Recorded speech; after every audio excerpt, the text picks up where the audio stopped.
Hey everybody, this is Perch. Comic journalism, I think, is critical to bringing comics back to at least higher positions because people out there reporting on comics, for one thing, when fed right, it's just free marketing for the publishers, whether they're big or small. It gets people involved. It can create a following, but there's a couple very basic things that has to happen. First, the comic journalism or the news or reviews or whatever it happens to be, it's got to be credible.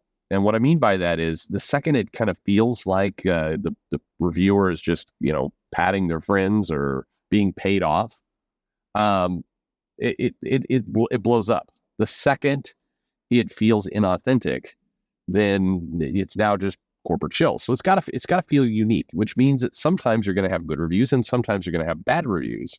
And the publisher, whether they're big or small, has to be willing to accept those lumps and deal with it. As we've seen in movies, and a lot in movies, a badly reviewed movie does not mean the movie is dead. It doesn't mean that the production house doesn't put out a hit on people. And now, in this instance, I'm not talking about kind of YouTubers talking about Kathleen Kennedy getting fired for the 800th time. I'm talking about actual reviews. And there are a wide range of reviews. They're not all, people point to kind of the favored Hollywood chosen, but there's hundreds and hundreds of reviews around the country, and they rate movies all kinds of different ways. And by and large, if the reviewer is just, being honest about it, not invoking a lot of culture war stuff either way, not talking about how the fans are racist or toxic, not talking about how the producers are sucking the blood out of children or whatever it happens to be, just like this is the movie, this is what happened, it's fine.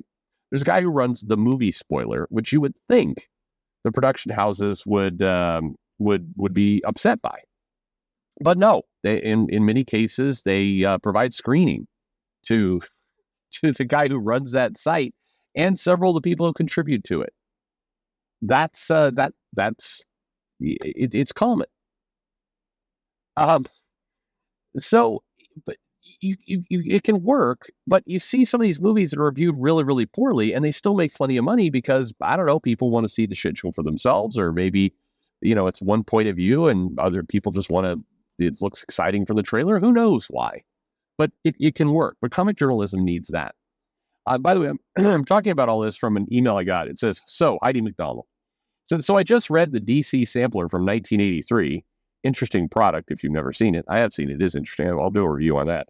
And the last two pages are quotes from comic book journalists. The first one is from Heidi McDonald in 1983. No wonder she's so convinced all the readers are going to drop dead. I was 6 in 1983. How the hell old is she? I don't know. 60s? It has to be over 60, I think. Sure. Uh, but this mail actually reveals a couple interesting things. Number one, I don't care if she's 60. I don't care if she's 80 doing this. I really don't.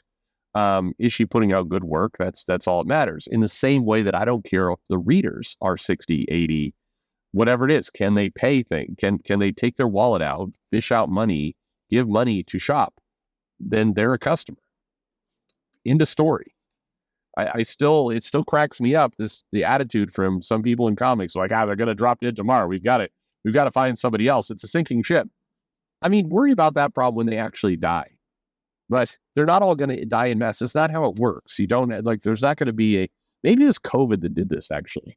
And the fear of old people are getting COVID and just dying off. And there's just, they're rolling up giant semi trucks with morgues in the back of it to nursing homes, just taking out hundreds or thousands of old people at a time because of COVID.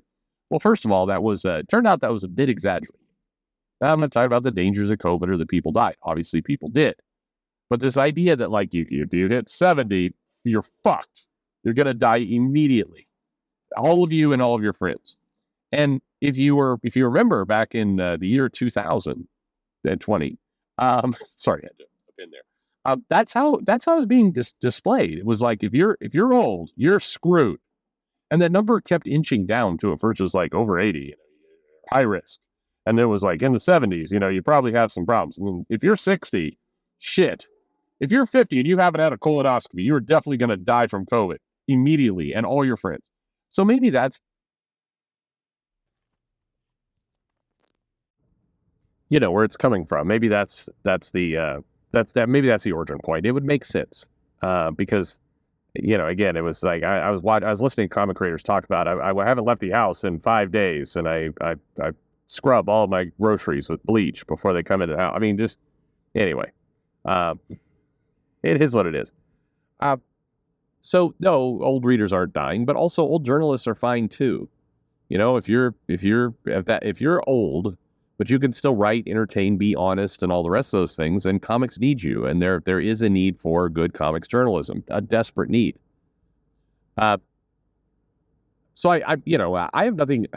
Look, Heidi, I think, has issues in how she presents things because comics, and there's a few other fandoms that are like this. Unfortunately, I see more industries starting to become like this than not. Uh, the journalism, the news, the community has really taken on kind of a singular point of view. And if you stray outside that point of view, you're not welcome. And what's odd about that is a lot of these communities, whether it's tabletop gaming or trading cards or comics or any of these things, it started with this kind of weird announcement and proclamation. Comics are for everyone. It's like, yeah, they always have been. And you get people, who was that, Dobson, who was doing that, back in the 70s, comic books would basically torture and molest women if they came in. And there were actually KKK signs out in front of the comic shops, and minorities couldn't be there. Well, to the contrary, if you actually lived during that time period and actually went into some of these shops, comics was always somewhat of a haven for the nerd or the person who wasn't a white male jock. Women were more welcome there than a lot of different places. All body shapes, all body sizes, that's what comics shops tended to be. Go into a comic shop in the 70s and 80s and you found a far more diverse melting pot than you did other places. So this narrative that started up around, comic books were the haven of white supremacy. So we have to make sure everyone understands comics are for everyone. And whenever I see somebody posting that, like on Twitter, or, there's a little picture of like smiling Superman saying comics are for everyone. Yeah, no shit. They always have been. They have been forever. And so it's odd to me that we're saying this message now. This isn't the place I would start. Golf courses are for everyone. That would probably be a better one. Tennis courts are for everyone. Those are probably more the areas you want to begin if you're really talking about, people who may not feel welcome in some of those places. But comic book stores? No. Comic books have been for everyone. It's just a weird thing. And so when this started up, I thought, and a lot of the comic news journalists were doing this. They were pushing this really, really hard. Like, comic books are always, like Rich Johnston's there. Comic books were always supposed to be inclusive. Yeah, and they have been. I don't know, the only people who are starting to gatekeep and shove people out of comics are the people who are saying comics are for everyone. And that's what the comic journalism has become.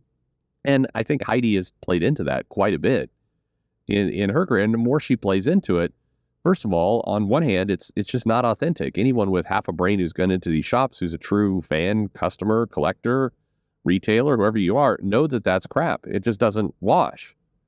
It's not their experience, so it has no authenticity. So, if you're a news journalist, you lose right there.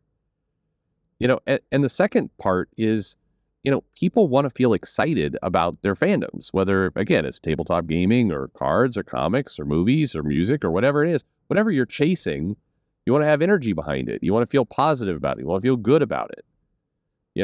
This could be maybe a weird analogy for some of you. You won't. I don't know if you'll like it, but Taylor Swift promotes you come to Taylor Swift's concert and you get lots of Taylor Swift stuff. And by and large, Taylor Swift, I know she's recently endorsed Kamala Harris, but by and large has stayed out of it. And even that endorsement of Kamala Harris is the most tepid thing possible. People try to make more out of it. It's like, I did my research. This is what I'm supporting. You need to do your research. I mean, it's an endorsement, but that's not like the other guy is a Nazi, but she's doing that for a reason. I feel like everybody's being pushed into this tribal warfare, but the more you can keep things, benign and open, the more positive it is for your brand. We all know this. And comics journalism, comics news, people who are, there to kind of promote comics and giving comic news and doing comic reviews and all that stuff is promotion of comics, whether it's positive or it's negative. It generally all is promotion. The culture war is not promotion. That's promotion of a different thing. That's a promotion of a kind of social agenda that is harmful to comics. I understand this video is a little jumbled and a lot of ideas were thrown out here. But I hopefully there's a point that you're catching here, which is comics and in general is powerful when it's got good comics journalism, when it's got comics news, when it's got comics reviews, and when those reviews are allowed to be neutral, when the publishers don't crack down. And this is unfortunately something comics does far more than movies. Comic publishers will punish you if you post a negative review. People know this. And so they've basically, been cowed into just being supportive. The same thing goes, by the way, for the indie stuff or for a lot of the crowdfunding stuff. It depending on the community that supports it, if you post I just wasn't that interested in this. I mean, look at Eric July. Somebody posts like, I just don't really like it. I mean, some of in fairness, not Eric July himself, but a lot of the fans just go nuts. And that doesn't help. It discourages people from doing reviews. You need to be able to say honestly what's on your mind, and you need to not step into things that have nothing to do with comics, like comics are for everyone. Thanks. Comic books also have pages and staples, and you can read them, and they go from one direction to another in most cases. Some are colored, some are black and white. Thanks. Thank you for letting us know that comics are for everyone. They always have been. Anyway. Yeah, Heidi's old, but, there's nothing wrong with that. Thanks for listening.